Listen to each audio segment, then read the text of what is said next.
mistake if I didn't do something before I started talking about myself. Today on the floor of our California State Senate, my superintendent was honored because her peers selected her as California State Superintendent of the Year. So I'd like to publicly congratulate Sandy Thorstensen, our California State Superintendent.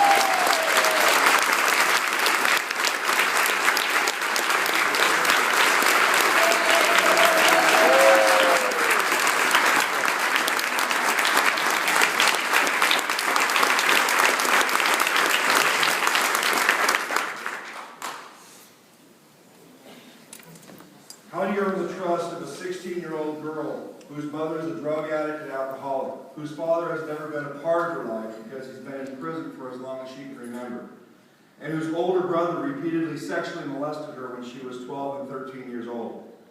How do you inspire a 15-year-old boy who's a gang member, who hasn't passed a math class since the 4th grade? How do you motivate an angry teenage boy who doesn't believe he can succeed in school and doesn't see a reason to try? These are the questions I have to answer every single day I go to work. Stacy came to me as a student with a 0.67 grade point average and a heart and life that were broken.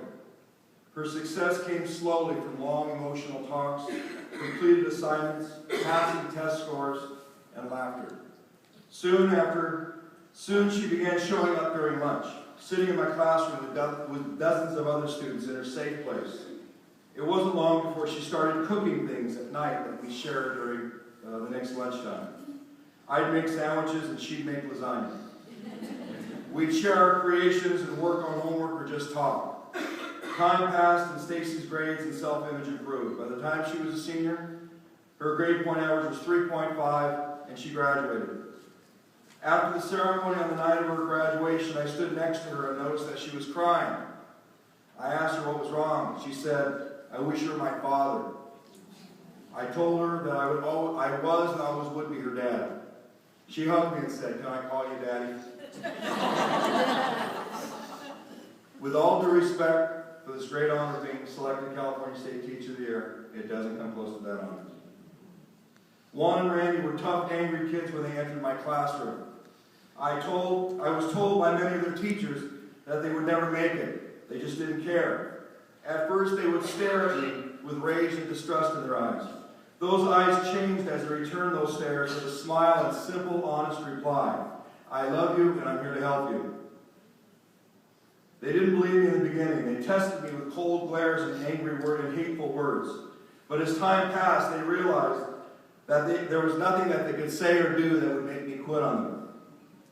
It wasn't long before I saw trust and hope looking back at me. Juan and Randy graduated 2 years ago, and they came back to see me this fall. We went out to grab a bite to each, and I saw pride in those eyes sitting across the table. Both of them are in college, and they both have jobs. How do you change the lives of kids who have been beaten down by adversity? The answer is quite simple. You love them, believe in them, and respect them relentlessly. You reach down deep into your heart and give them everything you've got to give. You recruit the finest students on your campus to serve as academic mentors, to tutor and guide them. You take them to Lakers and Clippers games, to the zoo and to the aquarium because they've never been there before. You feed their hungry stomachs with burritos, cup of noodles, and a lot of cookies. You laugh at their stories and tell them that they're better than the cuss words that they sometimes utter. You arm them with principles like accountability, resilience, and integrity. You help them see a purpose in their own lives, and you just stand back and watch them as they amaze you with a depth of character that no one had ever taken the time to recognize. You teach their minds, and you coach their souls. The theme for tonight's gala is Innovation, Collaboration, and Service, a world-class education for California students. At my school and in my district, these principles are the expected norms. Where I work, I'm never stifled. I'm constantly challenged, supported, and empowered. Find a different way. Work together with teachers, parents, counselors, staff members, and community leaders to give our students the best. That's what we're told to do, and that's what we do. Whatever it takes is our mantra, and we live it every day. I work with at-risk students in a program we call Oasis.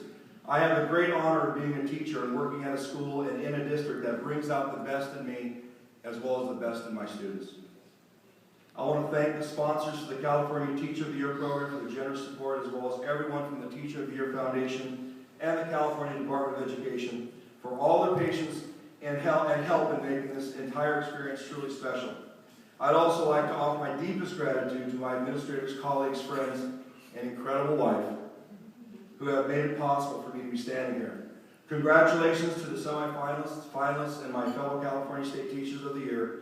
We are the fortunate ones who have the rare opportunity to ignite a passion in the hearts of our students, give them hope, and change their lives forever. Thank you.